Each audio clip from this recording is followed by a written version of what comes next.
everyone, it's time for us to go take a look at the Samsung Galaxy S21 FE and see how this particular phone holds up in 2024. Now, the thing I will definitely tell you is about this particular device is that for the most part, this is still a very, very good device in a lot of different ways. I like the S21 FE and I still think it's a very powerful and good phone. It did come out in 2022, so it's not even really that old of a phone. And I did like the approach Samsung did with the S21 FE, and I would argue that the FE, this particular model, looks better than the S23 FE that just came out last year. It's very funny of the way Samsung was approaching that last phone, but with the S21 FE, I think they did an overall really good job with it, and these things have gone down in value so much in the used market, so I can't, wait to even just talk about this phone right now. But first of all, if you do want to go and buy a phone, links will be down in the description.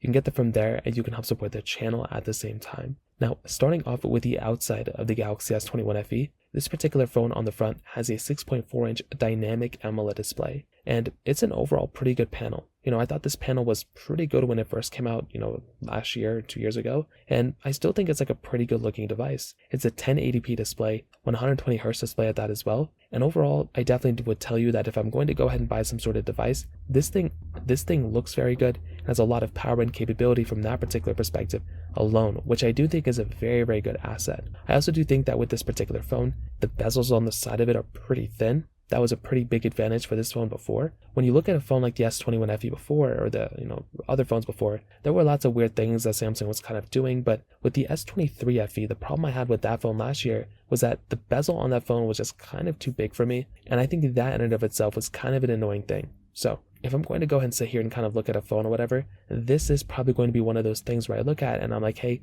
this phone looks better than its successor, which very rarely happens. Now, on the bottom, you are getting a USB Type-C port, which is genuinely very nice. I still love having USB Type-C. On top of that, you are getting your, no headphone jack on this thing, no microSD card slot on this thing either, which isn't really that big of a deal. But you are getting kind of like this curved flat side on it, which is actually a very cool type of side on this thing. I actually do like having this type of build and having this type of capability because it actually is a pretty cool looking thing when it comes down to it. So if I'm going to go ahead and once again buy some sort of device or whatever, I definitely want it to look and feel like this thing because it definitely is a lot more modern than you'd probably expect. Now, on the back side of this thing, you do have this standard frosted plastic back. Again, it's a weird choice, I do understand, but I do understand what they're going from. It's supposed to be a cheaper phone when it comes down to it, so I don't really even have that much to hate on it from that particular perspective. I totally get it, and if I'm going to go ahead and buy some sort of device, I would want it to feel a little bit more premium than this thing. But it is funny because the front of this thing and the sides of this thing feel fairly premium. It's just kind of the back side of this thing that just doesn't really do that good of a job in my personal opinion.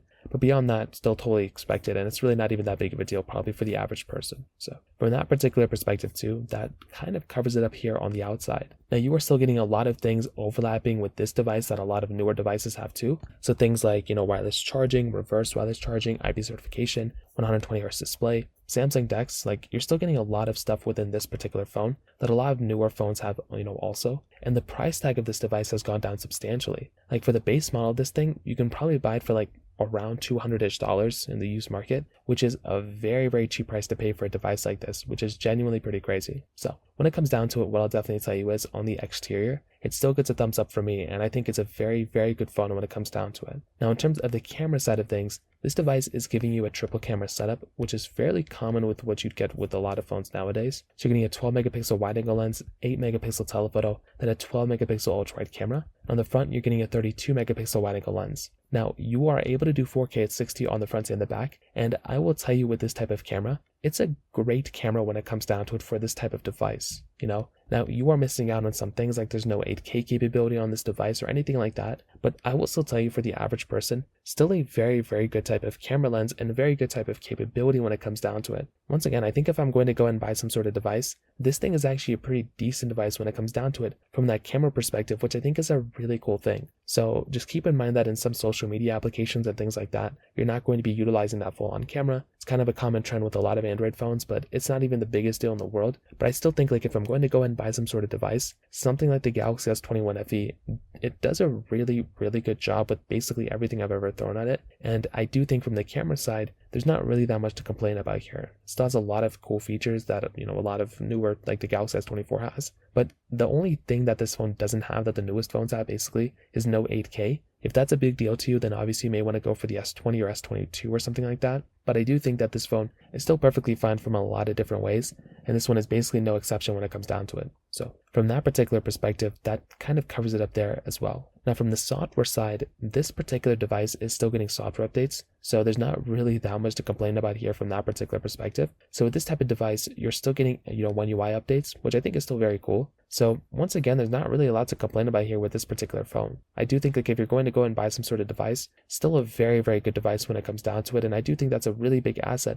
for these types of devices when it comes down to it. Now, One UI is great. I think a lot of people have a lot of mixed opinions about One UI and all those types of things. But I do think, once again, if I'm going to go and buy some sort of phone, I want it to have as great of a capability and great, experience as possible. And with this type of phone, you're still getting a very good experience. One UI is hit or miss for a lot of people, but it's gotten so much better. And I honestly don't think it's even really that big of a deal for a lot of people either. So I do think this in and of itself is a very, very cool thing in and of itself for this type of product. So that in and of itself, once again, is a very, very big thing. If you like stock Android, you might want to go for more of a stock Android approach, but it is what it is. I still think it's a very good device when it comes down to it, especially from that software experience standpoint. Now, from the performance side, this device is giving you a couple of different things. So for one, it's giving you that Qualcomm Snapdragon 888 chipset inside with 6 or 8 gigabytes of RAM. Now, the thing I will tell you about the performance of this particular phone is that for the most part, these types of phones that Samsung makes, they always utilize the Snapdragon chipsets,